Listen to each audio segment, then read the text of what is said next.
اس وقت یورپ جو ہے وہ مسلمانوں کو اس انداز میں للکار رہا ہے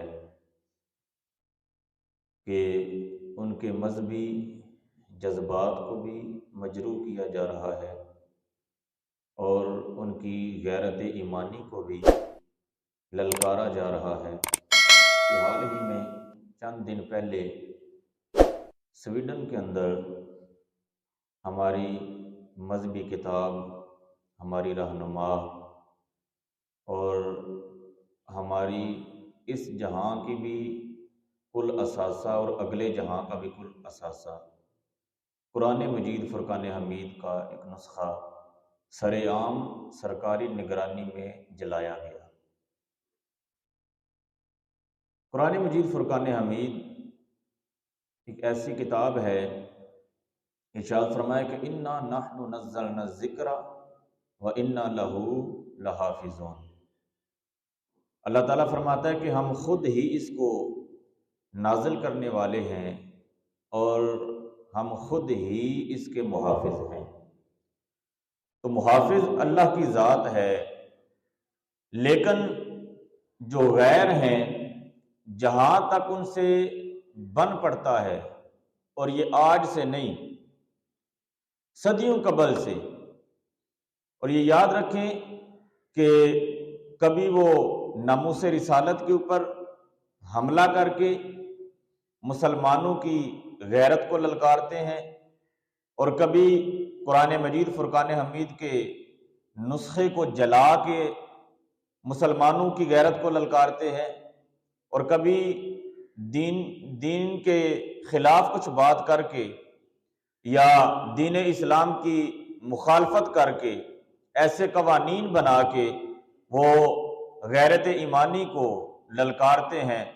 لیکن وہ بدبخت یہ نہیں جانتے کہ لوگ تو آکسیجن سے سانس لیتے ہیں، ہم عشق مصطفیٰ میں سانس لیتے ہیں۔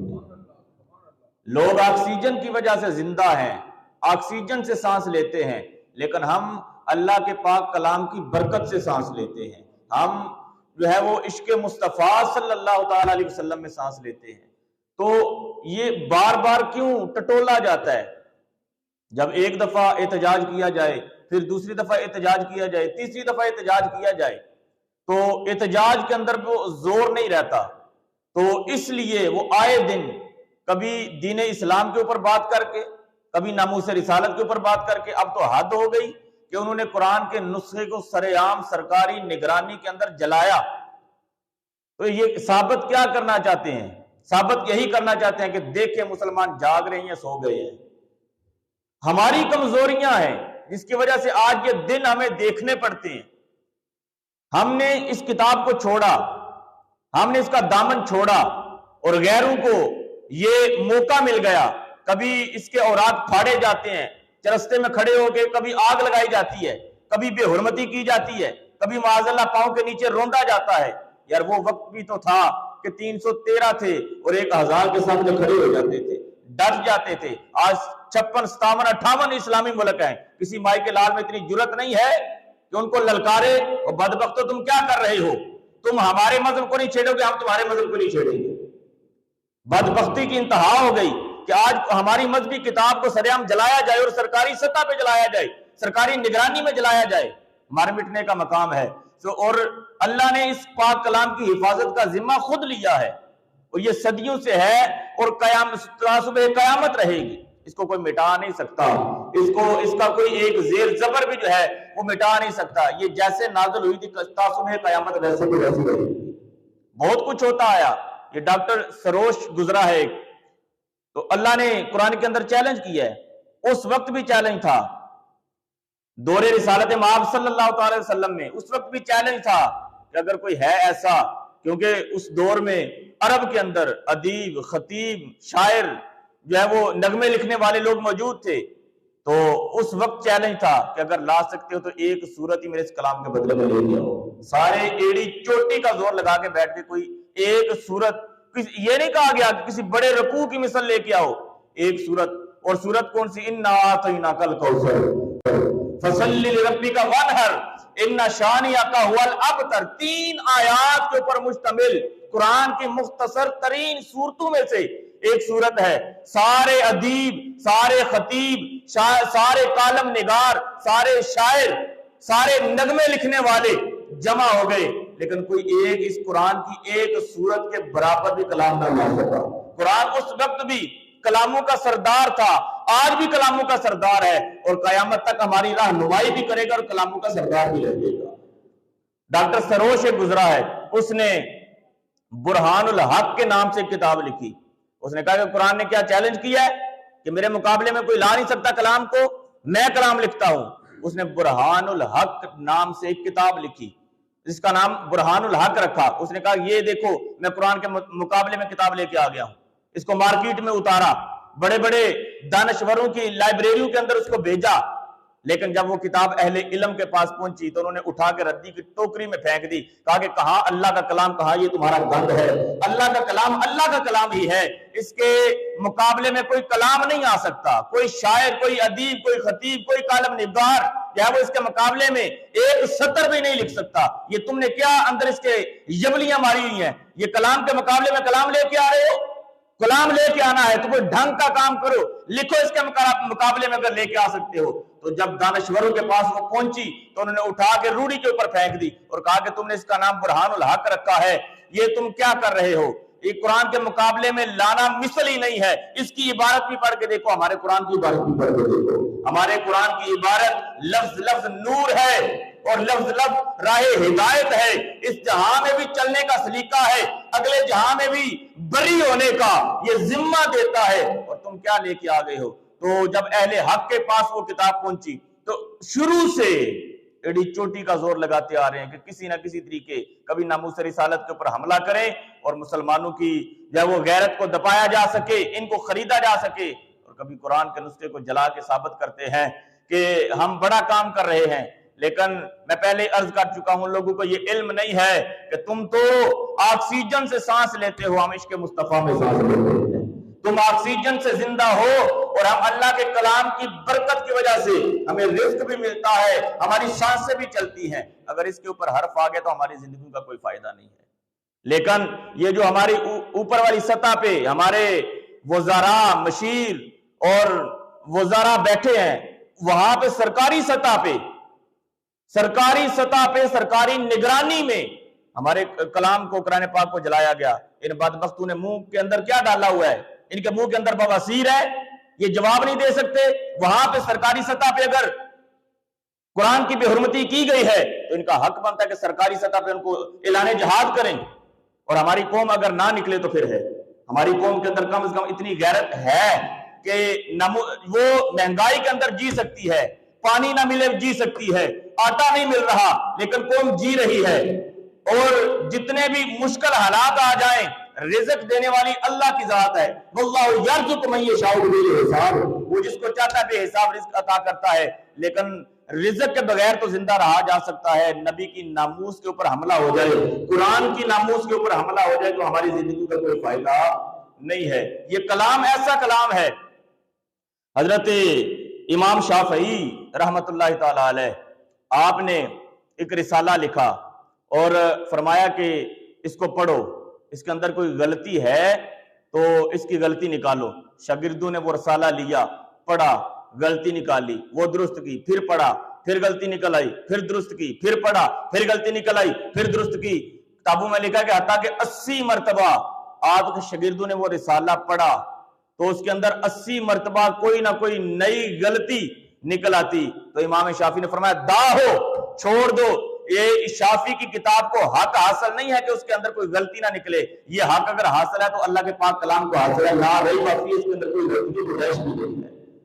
کوئی کلام ایسا نہیں ہے کہ جس کے اندر غلطی جو ہے وہ آپ دعویٰ کر سکیں۔ کوئی بھی کتاب خرید لیں تو لکھنے والے مصنف نے اس کے آخری یا پہلے صفحے کے اوپر لکھا ہوتا ہے کہ جب یہ کتاب پڑھیں اس کے اندر کوئی غلطی نظر آئے تو ہمارے ساتھ فلاں فلاں نمبر پہ رابطہ کریں، یا فلاں ہمارا پتہ ہے، اس کے اوپر ہماری غلطی کو نوٹ کر کے ارسال کیا جائے۔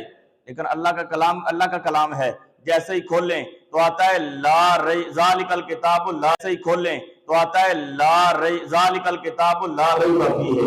اے پڑھنے والے پہلے یہ دیکھ لے کہ یہ وہ کلام ہے جس کے اندر غلطی کی گنجائش نہیں ہے۔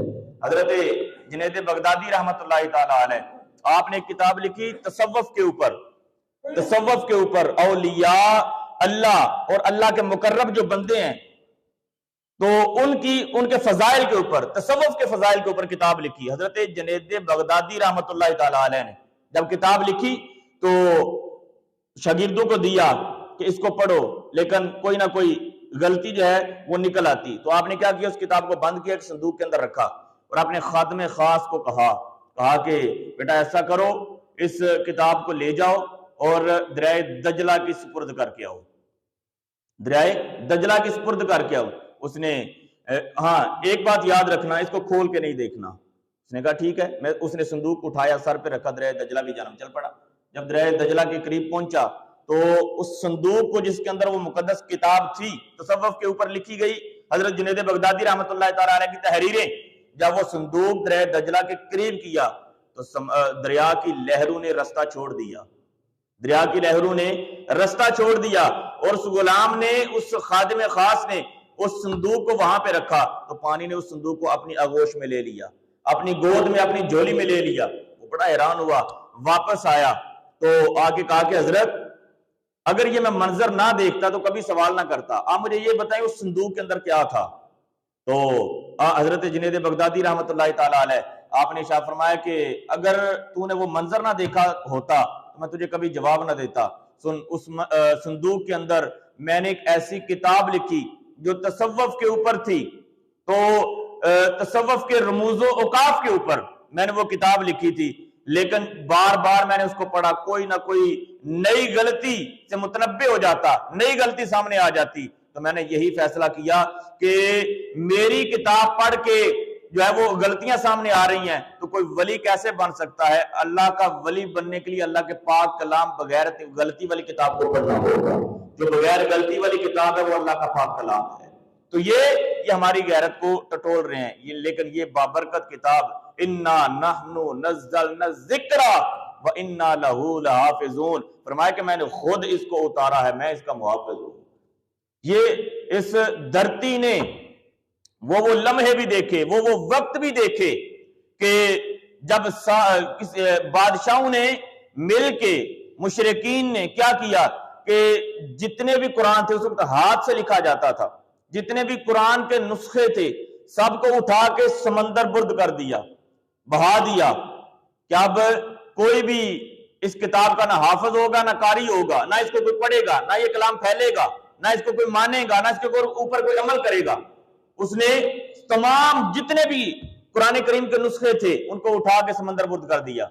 لیکن چند دن گزرے تو ایک گلی سے گزر رہا تھا، گھر کے اندر سے سورہ یاسین پڑھنے کی آواز آ رہی تھی، سورہ یاسین پڑھنے کی آواز آ رہی تھی۔ ایک بچہ بڑی خوبصورتی سے اللہ کے اس پاک کلام کی تلاوت کر رہا تھا۔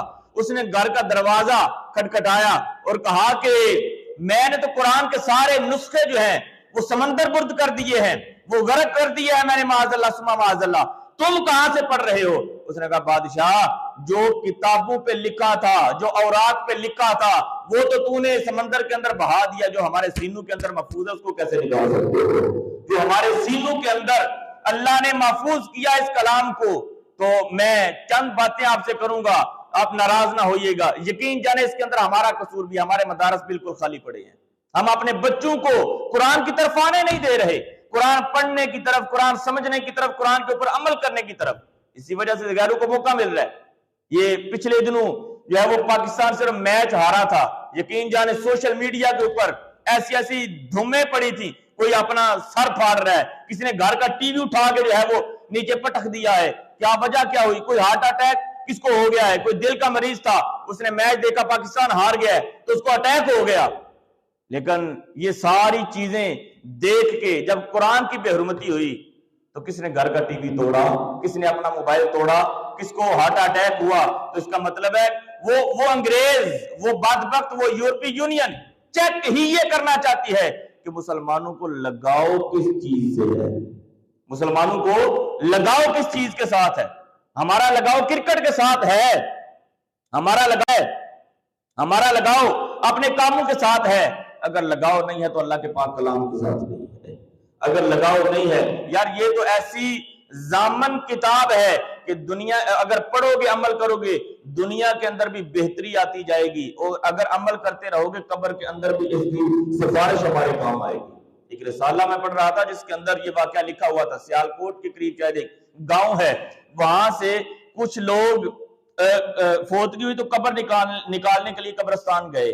جب قبر نکالنے لگے تو ساتھ قبر جو بالکل بہہ چکی تھی، مٹی اوپر سے برابر ہو چکی تھی، انہوں نے قبر نکالی تو ساتھ بالکل قبر سے وہ مٹی تھوڑی سی گر گئی، اندر کیا دیکھا، کفن بھی ابھی میلا نہیں ہوا، ابھی بالکل کفن سفید ہے اور اندر سے خوشبوؤں کے حلے آنے لگے۔ انہوں نے فوراً مٹی آگے کی اور پتہ لگایا یہاں پہ کون دفن ہے، تو پتہ لگاتے لگاتے اس بستی کے اندر وہ اس مائی کے پاس چلے گئے جس کا وہ خاوند تھا، جا کے پوچھنے لگے، کہنے لگے مائی صاحبہ ایسے ایسے فلاں جو قبر ہے وہ آپ کے خاوند کی ہے۔ اس نے کہا ہاں میرے خاوند کی ہے، میں وہاں پہ جا نہیں سکتی، میری اولاد نہیں ہے اور مٹی ڈال نہیں سکتی، اس وجہ سے بارشوں کی وجہ سے اس کی مٹی جو ہے وہ زمین برابر ہو گئی ہے، تو ہاں اسی جگہ پہ میرے جو خاوند ہے اس کی قبر ہے۔ تو انہوں نے کہا کہ مبارک ہو، ہم نے یہ منظر دیکھا ہے، اچھا اب تم ہمیں یہ بتاؤ کہ تمہارے خاوند کا اس بابے کا عمل کیا تھا جس کی وجہ سے اللہ نے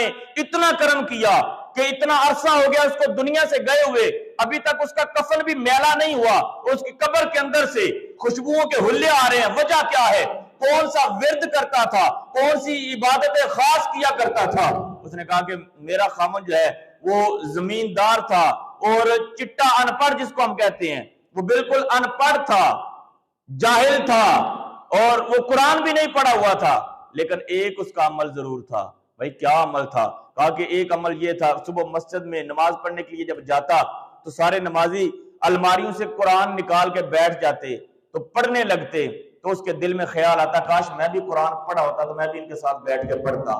وہ آنسو بہاتا ہوا روتا روتا گھر آ جاتا، گھر میں اوپر تاک کے اوپر پڑا ہوا قرآن کا نسخہ اٹھاتا، اپنے سامنے رکھتا اور کھول کے ایک ایک سطر کے اوپر انگلی پھیرتا، کہتا مالک یہ بھی حق ہے، یہ بھی حق ہے، یہ بھی حق ہے، مالک میں نہیں جانتا یہ کیا لکھا ہے، میں نہیں پڑھا، میں نہیں سمجھتا، صرف اتنا جانتا ہوں، یہ مجھے نہیں پتا یہ لکھا کیا ہے، لیکن اتنا پتا ہے جو بھی لکھا ہے حق لکھا ہے، سچ لکھا ہے۔ کہا کہ قرآن کی اس محبت کی وجہ سے اللہ نے اس کی مغفرت کر دی اور اس کو یہ مقام یہ مرتبہ عطا فرمایا۔ قرآن تو ہماری مغفرت کا ضامن ہے، ہم نے قرآن کے لیے کیا کیا ہے؟ کچھ بھی نہیں کیا، ہم تو ایک رکوع بھی تلاوت نہیں کر سکتے، عمل کرنا تو بہت دور کی بات ہے، ایک رکوع بھی تلاوت نہیں کر سکتے۔ حالانکہ روایت کے اندر لکھا ہے کہ قرآن پڑھنا، پڑھ کے سمجھنا، سمجھ کے عمل کرنا، یہ تو بہت بڑی فضیلت ہے۔ فرمایا کہ جو صرف اس کی عربی کو پڑھ لے، ایک ہوتا ہے پڑھنا، پڑھ کے سمجھنا، سمجھ کے عمل کرنا، وہ عمل کرنا بہت دور کی بات ہے، سمجھنا بھی دور کی بات ہے۔ فرمایا جو صرف اس کو پڑھ لے اس کے دل کا تعلق قلب مصطفیٰ سے جڑ جاتا ہے۔ اللہ اکبر، اس کے دل کا تعلق حضور علیہ السلام کے دل کے ساتھ جڑ جاتا ہے۔ یہ تو اتنی بابرکت ہے، اتنی فیض دینے والی کتاب ہے، اور پھر جو اس کے اوپر عمل کرے، اس کے اوپر عمل کرے تو پھر اس کی کیا بات ہے، دنیا بھی سنورتی جاتی ہے، آخرت بھی سنورتی جاتی ہے۔ اور یہ ایسی اللہ کی لٹکتی ہوئی رسی ہے، وَاعْتَصِمُوا بِحَبْلِ اللَّهِ، یہ اللہ کی ایسی لٹکتی ہوئی رسی ہے۔ فرمایا کہ روایات کے اندر لکھا ہے، حدیث پاک ہے، حضور نبی کریم صلی اللہ تعالیٰ علیہ وسلم نے ارشاد فرمایا کہ وَاعْتَصِمُوا بِحَبْلِ اللَّهِ، یہ اللہ کی ایسی لٹکتی ہوئی رسی ہے۔ جب قرآن پڑھنے والا قرآن کو کھول کے یہاں پہ بیٹھتا ہے تو ایک سرا پڑھنے والے کے ہاتھ میں ہوتا ہے، دوسرا سرا رب الجلال کے ہاتھ میں ہوتا ہے، ڈائریکٹ فیض دیتی ہے یہ کلام، یہ کتاب۔ تو آئیں اس کے لیے خود کو اجاگر کریں۔ یہ محفلیں، یہ خطبے، یہ خطابات، یہ صرف قوم کو اجاگر کرنے کے لیے ہوتے ہیں۔ ہماری یہ جتنے نوجوان ہمارے بھائی بیٹھے اور سوشل میڈیا کے ذریعے جہاں تک پیغام جا رہا ہے، میں ہاتھ باندھ کر کرتا ہوں، آپ اگر روڈوں پہ نہیں نکل سکتے تو نہ نکلیں، آپ احتجاج کے اندر شامل نہیں ہو سکتے تو نہ ہو، لیکن کم از کم اتنا کریں، ہر جیب کے اندر موبائل موجود ہے، پوسٹ کریں اور ایسی ایسی پوسٹیں بنا کے جو ہے وہ کریں، مخالفت کرنے والوں کی آنکھیں کھل جائے کہ ابھی قرآن کو ماننے والے زندہ ہیں، ابھی اس دھرتی کے اوپر قرآن کو ماننے والے، اس کو چومنے والے، اس کے اوپر عمل کرنے والے والے, اس کو پڑھنے والے. ہم موبائل کو استعمال کرتے ہیں, ٹک ٹاک استعمال کر رہے ہیں, فیس بک دل کو سکون دینے کے لیے اپنی مرضی کے مطابق استعمال کرتے ہیں. لیکن آج خدارا ایک فقیر کی یہ صدا سن لو, ہاتھ باندھ کے عرض کر رہا ہوں, اگر استعمال کرنا ہے تو کم از کم ایک ہفتہ ایسے لگائیں, ہر قسم کی پوسٹ کو چھوڑ دیں, قرآن کے حق میں پوسٹیں کریں, اللہ کے کلام کے حق میں پوسٹیں کریں, آیات لکھ لکھ کے پوسٹیں کریں, ان کے ترجمے لکھ لکھ کے پوسٹیں کریں, تاکہ غیروں کی آنکھیں کھل جائے. ہم روڈوں پہ نہیں نکل سکتے, ہم جو ہے وہ عمراء کے ساتھ شامل نہیں ہو سکتے جو ان کے ساتھ ملے ہوئے ہیں, ہماری غیرت ان کے ساتھ ملنا ہمیں اجازت نہیں دیتی. لیکن ہمارا جو حق ہے, جہاں تک ہماری طاقت ہے, جہاں تک ہماری قوت ہے, جہاں تک ہم جا سکتے ہیں وہاں تک ہم جائیں گے. ہر ہاتھ کے اندر موبائل جو ہے وہ موجود ہے, آپ مسجد کے اندر اپنے دل کے اندر یہ ارادہ کریں کہ انشاءاللہ ہم ایک ہفتہ جو ہے کم سے کم ایسی قرآن کے حق میں پوسٹیں کریں گے, آیات لکھ کے پوسٹ کریں گے, اور قرآن کا ترجمہ لکھ کے پوسٹ کریں گے, اور قرآن کی عظمت کے حوالے سے کوئی بیانات کوئی کلپ آ جائیں تو ہم وہ شیئر کریں گے, تاکہ بدبختوں کو پتہ چل جائے کہ ہم جو کر رہے ہیں ہم اپنے ارادوں کے اندر کامیاب نہیں ہو سکتے. امت مسلمہ اگر اجاگر ہے, یہ اپنے آپ کو جگانے کے لیے ہوتا ہے. جب پہرے دار پہرا دیتا ہے تو کیا کہتا ہے, جاگو جاگو, وہی جاگو جاگو تم نے لگائی ہوئی ہے, ہم تجھے کس چیز کے پیسے دیتے ہیں جب ہم نہیں جاگنا ہے. تو علماء فرماتے ہیں کہ اس کے جاگو جاگو کہنے کا مطلب یہ ہوتا ہے کہ وہ خود کو جاگتا ہوا ثابت کر رہا ہوتا ہے. تو ہم یہ اعلانات کر کے, یہ محفلیں سجا کے, یہ خطابات کر کے, یہ عظمت قرآن کانفرنس کر کے, اور یہ موبائل کے اندر سوشل میڈیا کے اندر یا وہ ایسی پوسٹیں کر کے جو قرآن کے حق میں ہوں, جو ناموس رسالت کے حق میں ہوں, ایسی پوسٹیں کر کے ہم اپنے آپ کو جاگتا ہوا جو ہے وہ ان کے سامنے ظاہر کر سکتے ہیں, ان کو پتہ چلے. اگر ہم ایسا عمل کرتے ہیں تو آگے سے امت مسلمہ بھی سوئی ہوئی نہیں ہے, ان کی غیرت بھی جاگ رہی ہے. وہ اپنے قرآن کے اوپر, اپنے اللہ کے کلام کے اوپر اور ناموس رسالت کے اوپر جو ہے وہ جان دینے کے لیے بھی کوئی پرواہ نہیں کرتے. رب ذوالجلال ان کو نیست و نابود فرمائے.